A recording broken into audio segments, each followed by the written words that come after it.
Boa noite aos amigos, às nossas irmãs.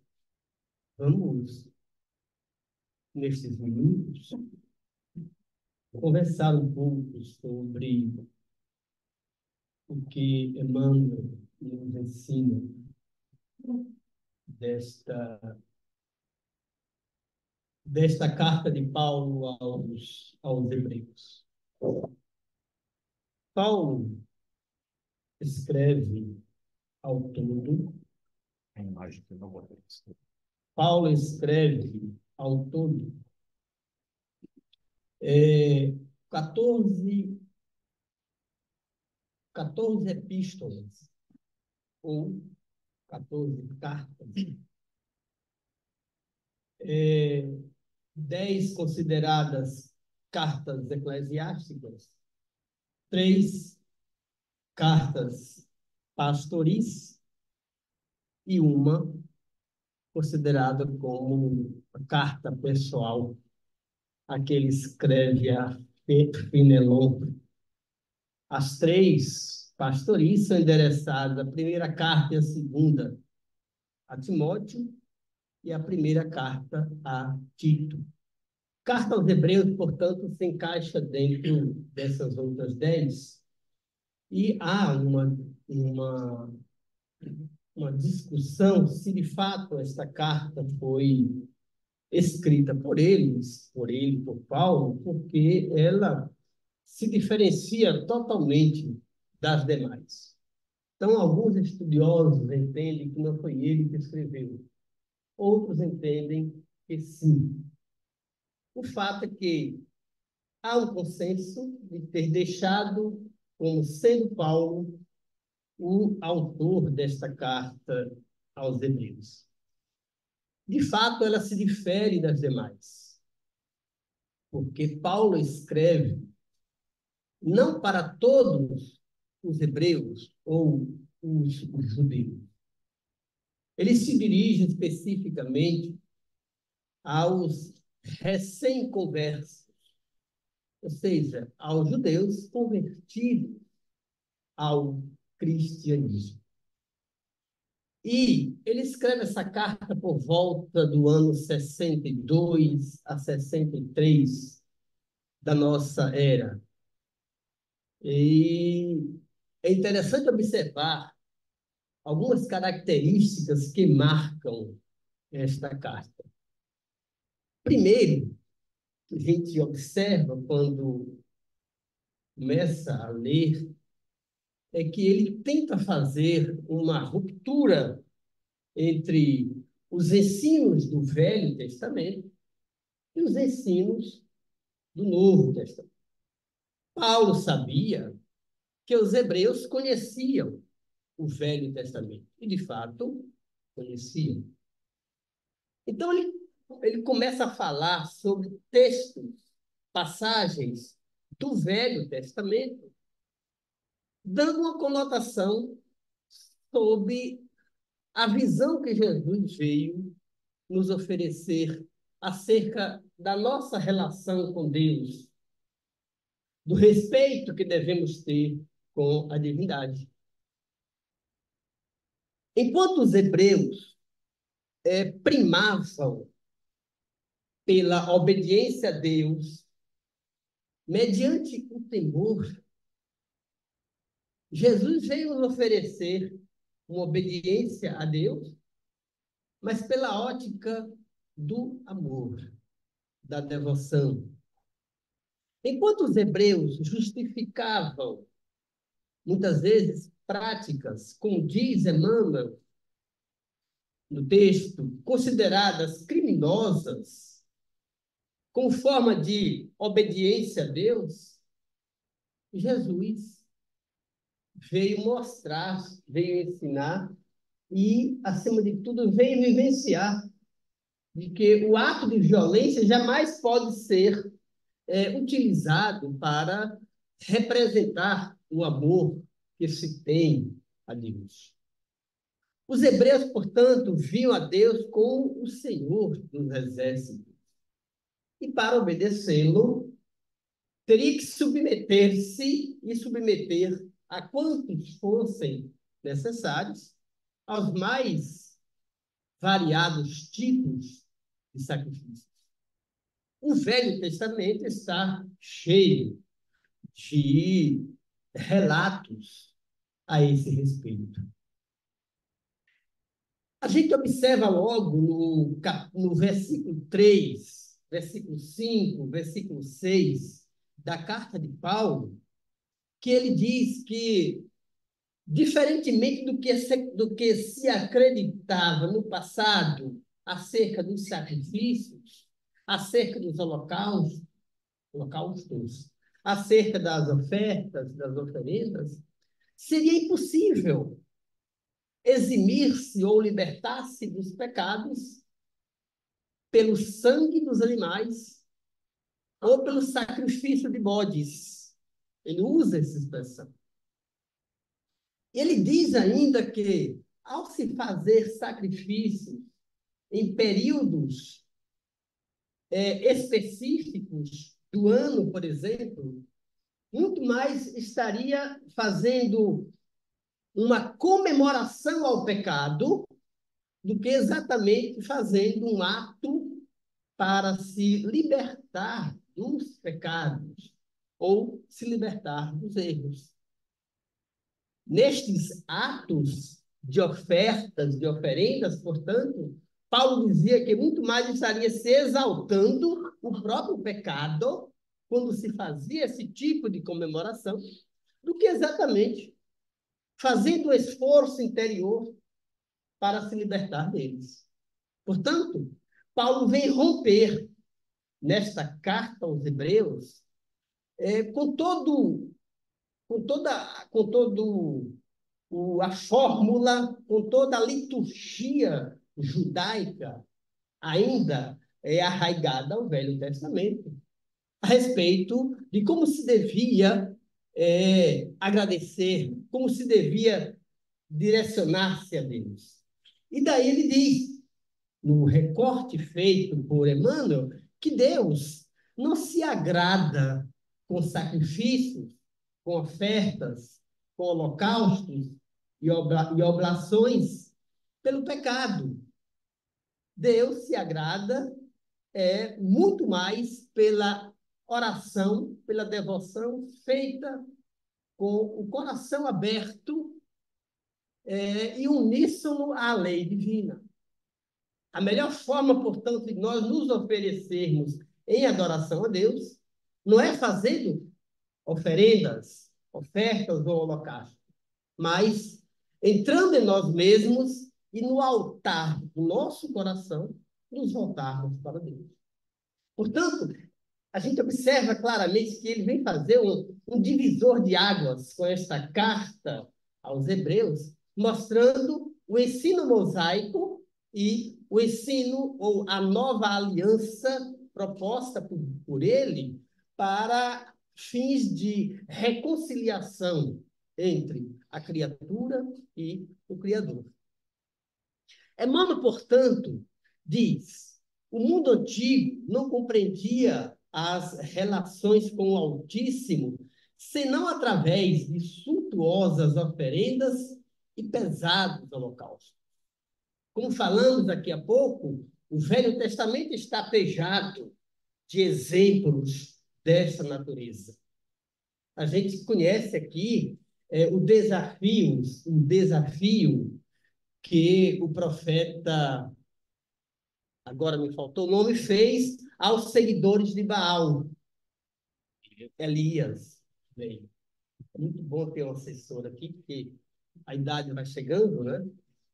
E não se recorda tão facilmente. Mas Elias fez um desafio a cerca de 450 seguidores de Baal, e vencido, portanto, o desafio, para agradecer a Deus, mandou decapitar sumariamente e sem nenhuma apelação os 450 seguidores de Baal.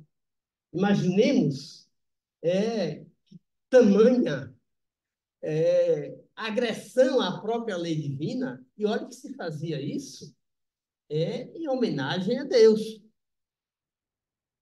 Deus chegou para Abraão e disse: leva o teu filho para o sacrifício. Abraão pega o seu filho, leva a uma das montanhas, chega lá, faz a fogueira, coloca o seu filho sobre a fogueira e na hora de tocar fogo, Deus chega e diz: já demonstraste o teu testemunho e a tua fidelidade a mim. Nesse momento, apresenta ali um cordeiro que o substitui pelo filho. Então, veja como era a forma de se adorar a Deus daquela época. Veja como era a forma de se mostrar um temente a Deus. Por isso que Emmanuel aqui nos ensina que o mundo antigo não compreendia, portanto, uma forma diferenciada de se amar e se adorar a Deus, senão por esses sacrifícios, muitas vezes sanguinários, cruéis, e aos nossos olhos, de fato, criminosos. Certos povos primitivos atingiram requintada extravagância religiosa, conduzindo sangue humano aos altares, apenas aqui ratificando o parágrafo anterior. Tais manifestações infelizes vão se atenuando no cadinho dos séculos. Ainda bem que vão. No entanto, ainda hoje se verificam lastimáveis pruridos de excentricidades nos votos dessa natureza. Ora, a forma de se adorar a Deus lá referendada no Antigo Testamento permanece de alguma maneira, evidentemente que muito mais atenuada nos dias de hoje. Mas quando a gente sai, por exemplo, de lá do Velho Testamento e a gente vê pelo próprio exemplo de Paulo, na sua famosa visita feita à cidade de Listra, quando, pregando em praça pública, ele se depara com alguém que estava aleijado, e diz o Evangelho, desde o útero da sua mãe. Significa dizer que era uma deficiência já congênita. Ele observa para aquela figura, encara e diz: levanta-te e anda da forma adequada. E o indivíduo levanta-se e começa a andar. Naquele mesmo instante, tinha ali, no meio da plateia, alguns adoradores de Júpiter e de Mercúrio, e não tardam a sair rapidamente, pegar um boi e vir para o meio da praça para sacrificar o boi em homenagem a Mercúrio, representado ali na figura de Paulo. Paulo repugna de forma veemente, e por ter feito isso, ele é surrado, apedrejado, jogado para fora do muro da cidade de Listra. Então, não só no Velho Testamento, como também durante o trânsito de Paulo aqui na vida material, ele se defrontou com situações assemelhadas, sacrifícios lamentáveis, tristes, mas na época dele existia. Quando a gente avança um pouco no tempo, na Idade Média, existiam os sacrifícios ofertados, a igreja herdou isso e continuou com esse tipo de conduta até que em 1453, Lutero se rebela contra a famosa venda de indulgências, as quais facilmente se compraria o reino dos céus mediante uma grande soma ofertada ao altar da igreja. E ainda hoje, em pleno século XXI, nós vemos religiões fazerem esse processo de simonia celestial, oferecendo aos seus penitentes, aos seus devotos, um lugar à direita do Pai, desde que estes se prontifiquem, portanto, a depositar os seus dízimos, fazendo as suas oferendas, fazendo os seus holocaustos. Estamos no século XXI e isto continua. Daí porque Emmanuel fala que tais manifestações ainda hoje se vê esses pruridos nos votos dessa natureza. Nos ensina o benfeitor. O cristianismo operou completa renovação no entendimento das verdades divinas. Sim, operou.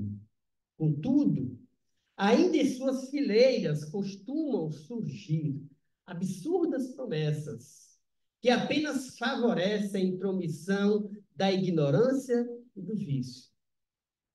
Noutros termos, Jesus veio com o seu evangelho de amor romper com essa lógica de compra do reino celeste. Mas, infelizmente, Emmanuel aqui tem toda a razão, ainda há nas fileiras do pensamento cristão grande número de pessoas que ainda não conseguiram se desvencilhar ou se libertar desse tipo de tentativa de compra do reino celestial.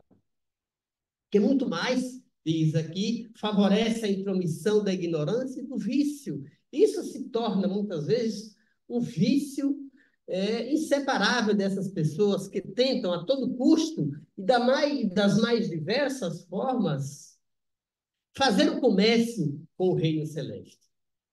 A mais elevada concepção de Deus que podemos abrigar no santuário do Espírito, olha o que Emmanuel nos diz, é aquela que Jesus nos apresentou, em nulo levando Pai amoroso e justo, revelando Pai amoroso e justo, à espera dos nossos testemunhos de compreensão e de amor.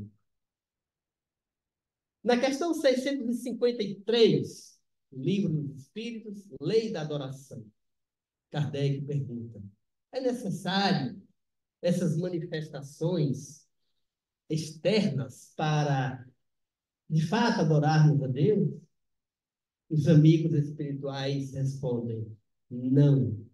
A verdadeira adoração a Deus significa aquela que fazemos com o nosso coração voltado para Ele, no altar da nossa consciência, fazendo a nossa conversão interior. E não aquele tipo de adoração com manifestações externas. Na própria crosta da terra, diz Emmanuel, qualquer chefe de família consciencioso e reto não deseja os filhos em constante movimentação de ofertas inúteis, no propósito de arrefecer-lhe a vigilância afetuosa.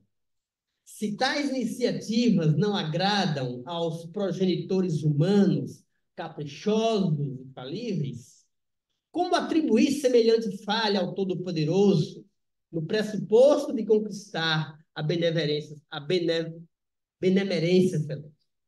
Ora, se nós, pais conscientes, ciosos que somos, não vamos desejar que nossos filhos, que nossas famílias enveredem por esse caminho desatinado de ofertas de oblação, de adoração a Deus, como é que Deus iria se alegrar quando nós sacrificamos animais, muitas vezes, como se fazia comumente à época do Cristo, principalmente em períodos que lhe antecederam? Como Deus então poderia se alegrar, se contentar com esse tipo de comportamento, com esse tipo de conduta? Evidentemente que não. É indispensável trabalhar contra o criminoso engano. Emmanuel aqui é bastante taxativo com o criminoso engano. A felicidade real somente é possível no lar cristão do mundo quando seus componentes cumprem as obrigações que lhes competem, ainda mesmo ao preço de heróicas decisões. Com o nosso Pai Celestial, o programa não é diferente, porque o Senhor Supremo não nos pede sacrifícios e lágrimas, e sim ânimo sereno para aceitar-lhe a vontade sublime, colocando-a em prática. Ou seja, o ensino trazido aqui por Emmanuel nos revela exatamente a ideia de Deus como Jesus veio propor. O sacrifício que Deus requer de nós não é um sacrifício externo, não é um sacrifício regado ao crime, ao morticínio, ao sangue. Não. É um sacrifício pessoal. É aquele desejo nosso de superação dos nossos atavismos que muitas vezes nos prendem às regiões inferiores da consciência. Superar, portanto, esses nossos empecilhos, esses nossos desafios, não requer pontualmente, periodicamente, circunstancialmente, nos submetermos a quaisquer tipos de oblações. Mas o sacrifício que Deus, que Jesus requer de nós, é aquele que é feito no imo da nossa consciência, diariamente, a todo momento, dentro do nosso lar, no nosso ambiente de trabalho, no nosso ambiente doméstico, no nosso ambiente social. Vencermos as nossas indisposições, o nosso orgulho, por exemplo, o nosso egoísmo, a nossa vaidade, a nossa inveja, são esses os sacrifícios que mais agradam a Deus e que muitas vezes não recebem o aplauso da multidão, pois sacrifícios desta forma se processam na nossa consciência, se processam nos redutos do nosso anonimato, onde ninguém percebe, ninguém vê, a não ser nós mesmos e o Pai Celestial, que tudo vê e tudo sabe sobre nós e de nós. Deus nos abençoe, Jesus nos ampare.